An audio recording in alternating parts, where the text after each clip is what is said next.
എല്ലാത്തിനും ഞാൻ വലിയ രീതിയിൽ സൈബർ അറ്റാക്ക് ഉണ്ട്. എങ്ങനെയാണ്? കാരണം ഇത് താങ്കൾക്കെതിരെ അടക്കം വലിയ സൈബർ അറ്റാക്ക് സോഷ്യൽ മീഡിയയിൽ നടക്കുകയാണ്. അതെ, ഇതിനെ എങ്ങനെയാണ് കാണുന്നത്? ഞാൻ എൻ്റെ മനസ്സിൽ ഒരു തരത്തിലുള്ള ഒരു ഭയവും ഇല്ല.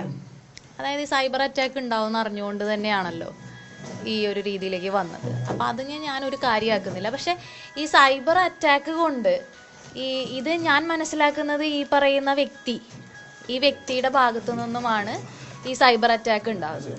അത് കൂടുതൽ അയാളെ പ്രതിരോധത്തിലാക്കുകയുള്ളൂ എന്നാ ഞാൻ പറയുന്നത്. കാരണം എൻ്റെ ഭാഗത്താണ് ശരിയെങ്കിൽ കാലം അത് തെളിയിക്കും എങ്ങനെയാണെങ്കിലും. അപ്പോൾ കൂടുതൽ പ്രതിരോധത്തിലേക്ക് പോകുള്ളൂ. ഇങ്ങനെ ഒരു സൈബർ അറ്റാക്ക് ഉണ്ടാവുന്നത് കൊണ്ട് ഞാൻ പിന്മാറും എന്നുള്ളൊരു ചിന്ത വേണ്ട.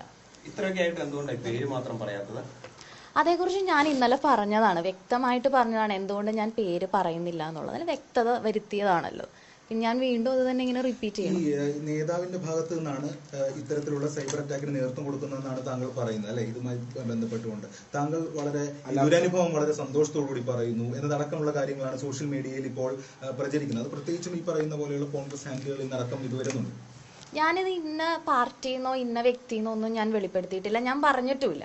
പക്ഷേ ഈ പറയുന്ന ആരോപണ വിധേയരാകുന്ന വ്യക്തി അല്ലെങ്കിൽ ആ വ്യക്തിയെ സംരക്ഷിച്ചുകൊണ്ട് നിൽക്കുന്ന സംവിധാനത്തിൽപ്പെട്ടവരൊക്കെ ഈ രീതിയിൽ എനിക്കെതിരെ ഒരു സൈബർ അറ്റാക്ക് എന്നുള്ള രീതിയിൽ മുന്നോട്ടേക്ക് വരുന്നുണ്ട്. അതിന് ഞാൻ യാതൊരു കാരണവശാലും ഭയപ്പെടുന്നില്ല. ആ രീതിയിൽ ഭയപ്പെടുത്തി എന്നെ പിന്മാറ്റാനും സാധിക്കില്ല. ആ വ്യക്തിക്ക് തന്നെ അത് ബുദ്ധിമുട്ടായി മാറുന്നുണ്ട്.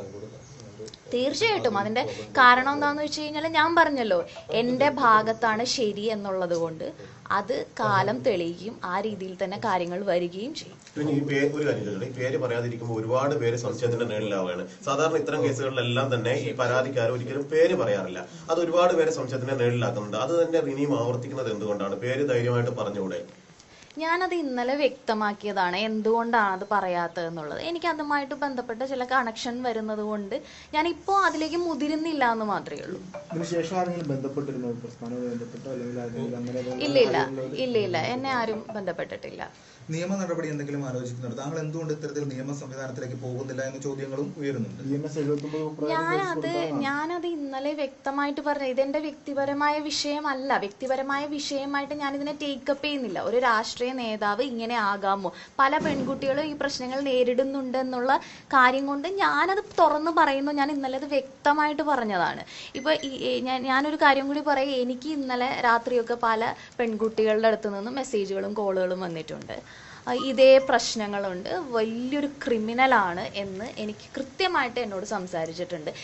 ഈ ക്രിമിനലിനെ ഒന്നും ചെയ്യാൻ കഴിയില്ല എന്നും ഒരു പെൺകുട്ടി എൻ്റെ അടുത്ത് പറഞ്ഞിട്ടുണ്ട്.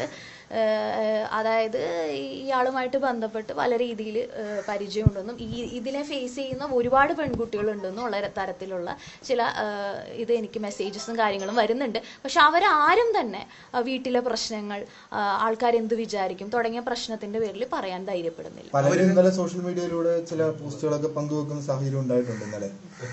അതിനൊരു വഴിയായി അല്ലെങ്കിൽ ഒരു കാരണമായി എന്നുള്ളതിൽ ഒരു അഭിമാനം ഉണ്ടോ? തീർച്ചയായിട്ടും ഒരു അഭിമാനമുണ്ട്. കാരണം ഒരു സ്ത്രീ എന്നുള്ള നിലയിൽ എനിക്ക് ചെയ്യാൻ പറ്റുന്ന ഒരു കാര്യം അത് തന്നെയാണ്. ഞാൻ പറയുന്നത് ഇത്തരത്തിൽ പ്രശ്നങ്ങൾ ഫേസ് ചെയ്തിട്ടുള്ള പെൺകുട്ടികൾ ഉണ്ടെങ്കിൽ അവർ ധൈര്യമായി മുന്നോട്ട് വരണം. ഒരു സമൂഹം തന്നെ, അല്ലെങ്കിൽ ഞാനൊക്കെ ശക്തമായിട്ട് ഒപ്പം നിൽക്കുമെന്ന് പറയാണ്. അതിനു വേണ്ടി നിൽക്കുന്ന ഒരുപാട് പേരുണ്ട്, പെൺകുട്ടികൾക്ക് വേണ്ടി നിൽക്കുന്ന. അത് ശക്തമായിട്ട് ഉണ്ടാകും. അതുകൊണ്ട് ഒരു ഭയവുമില്ലാതെ കടന്നു വരണം. ഇതിപ്പോൾ എൻ്റെ മാത്രം ഒരു വിഷയമായിട്ട് അല്ലെങ്കിൽ എനിക്കെതിരെ ഒരു സൈബർ അറ്റാക്ക് മാത്രമായിട്ട് ഇത് അവസാനിക്കാതെ ഇങ്ങനെ ഈ ക്രിമിനലിനെ മുന്നോട്ടേക്ക് കൊണ്ടുവരണം എന്നുള്ളത് ഈ പ്രശ്നം നേരിട്ട സ്ത്രീകൾ തന്നെ ചിന്തിക്കണം എന്നുള്ളതാണ്. കൂടുതൽ പേർ രംഗത്ത് വരുമെന്നാണോ വിചാരിക്കുന്നത്? എനിക്ക് അതിനെക്കുറിച്ച് അറിയില്ല. കാരണം പെൺകുട്ടികൾക്ക് തീർത്തും ധൈര്യമില്ല എന്നുള്ളത്. തെളിവ് നശിപ്പിക്കുന്ന കാര്യമൊക്കെ താങ്കൾ പറഞ്ഞിരുന്നു. അത് വളരെ ക്രൂക്കഡ് അല്ലെങ്കിൽ ഇത്തരം കാര്യങ്ങൾ മറച്ചു വെക്കാൻ, അത് ആണോ ഇതിന്റെ ഒരു ഭാഗമായി വരുന്നത്? അതുണ്ട്. പക്ഷെ എന്നോട് സംസാരിച്ച ചില പെൺകുട്ടികൾ പറഞ്ഞ തെളിവുകൾ ഉണ്ട് എന്നുള്ളതാണ്. പക്ഷെ അവർക്ക് വീട്ടുകാരോട് പോലും ഇത് പറയാൻ പറ്റുന്നില്ല. പലരും ഞാൻ മനസ്സിലാക്കുന്ന അവരൊക്കെ ഈ വ്യക്തിയിൽ നിന്ന് യൂസ് ചെയ്യപ്പെട്ടിട്ടുണ്ട്. അപ്പോൾ അത് പറയാനായിട്ട് ഒരു ബുദ്ധിമുട്ടായിരിക്കും. എന്നെ സംബന്ധിച്ച് അങ്ങനെ ഒരു വിഷയം ഇല്ലാത്തതുകൊണ്ട് ഐ ക്യാൻ സേ. പക്ഷെ എന്നാൽ പോലും ഞാൻ അങ്ങനെ പെട്ടുപോയതാണെന്നും പറഞ്ഞിട്ട് സൈബറിൽ വരുന്നുണ്ട്. പക്ഷെ ഞാൻ അങ്ങനെ കാര്യമാക്കുന്നില്ല. അതൊന്നും കൊണ്ട് എനിക്ക് എന്തെങ്കിലും സംഭവിക്കുന്നു. പൊളിറ്റിക്കലി ഡീൽ ചെയ്യുന്നത് ആണെങ്കിൽ പൊളിറ്റിക്കൽ പ്രതിഷേധങ്ങളൊക്കെ ആയിട്ട് മാറും. അങ്ങനെയാണോ അതിനപ്പുറത്തേക്ക് കാര്യങ്ങളായി പോകേണ്ടത്?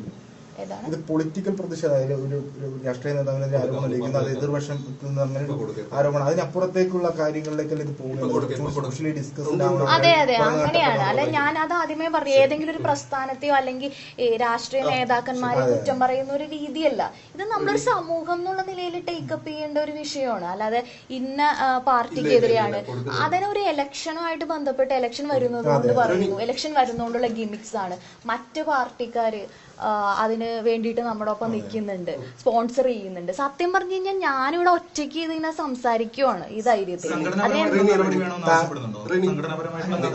സംഘടനാപരമായിട്ടുള്ള നടപടി വേണമെന്ന് ആവശ്യപ്പെടുന്നുണ്ടോ? അത് ഞാൻ ഇന്നലെ പറഞ്ഞല്ലോ, അത് ആ പ്രസ്ഥാനമാണ് അത് ആലോചിക്കേണ്ടത്. താങ്കൾ ചില മന്ത്രിമാരോടൊപ്പം നിൽക്കുന്ന ചിത്രങ്ങളൊക്കെ പങ്കുവെച്ച് അങ്ങനെ ഒരു ഗൂഢാലോചന ശ്രമമൊക്കെയാണ് എങ്ങനെയാണ്? എനിക്ക് എല്ലാ പാർട്ടിയിലെ പല നേതാക്കന്മാരുമായിട്ട് പരിചയവും ഒക്കെ ഉണ്ട്. ഞാനൊരു ജേർണലിസ്റ്റായിട്ട് വർക്ക് ചെയ്ത ഒരാളാണ്, ആങ്കറാണ്. അപ്പൊ തീർച്ചയായിട്ടും എനിക്ക് പല നേതാക്കന്മാർ, അതുകൊണ്ട് എല്ലാ നേതാക്കന്മാരും അങ്ങനെയാണെന്നാണ് അർത്ഥം. ഞാൻ പ്രത്യേകം സ്പെസിഫിക് ആയിട്ട് പറഞ്ഞു. ഒരു എന്തായാലും ശക്തമായി മുന്നോട്ട് പോകാൻ തന്നെ തീരുമാനം. അല്ല, ഞാൻ ഇനി കൂടുതൽ എനിക്ക് ഇതിനെ സംബന്ധിച്ച് ഞാൻ എല്ലാ ദിവസവും ഇത് തന്നെ പറയുന്നതിനകത്ത് അർത്ഥമില്ല. ഇതിൽ കൂടുതൽ ഞാൻ സംസാരിക്കുന്നില്ല തൽക്കാലം. എന്തായാലും പരാതി പറഞ്ഞപ്പോൾ ചില നേതാക്കന്മാർ മോശം പ്രതികരണം ഉണ്ടായെന്ന് പറഞ്ഞില്ല, അത് അവന്റെ കഴിവെന്നൊക്കെ പറഞ്ഞെന്ന് പറഞ്ഞില്ല. അത്തരത്തിൽ ആരുടെയെങ്കിലും പേരുകൾ പറയാൻ ഉദ്ദേശിക്കുന്നുണ്ട്? ആരിൽ നിന്നാണ് അത്തരത്തിൽ അയാൾക്ക് അനുകൂലമായ ഒരു സമീപനം ഉണ്ടായത് എന്നത്? ഇല്ല, അതിനെക്കുറിച്ച് ഞാൻ ഇപ്പോൾ ആ വിഷയങ്ങളെ കുറിച്ച് സംസാരിക്കും.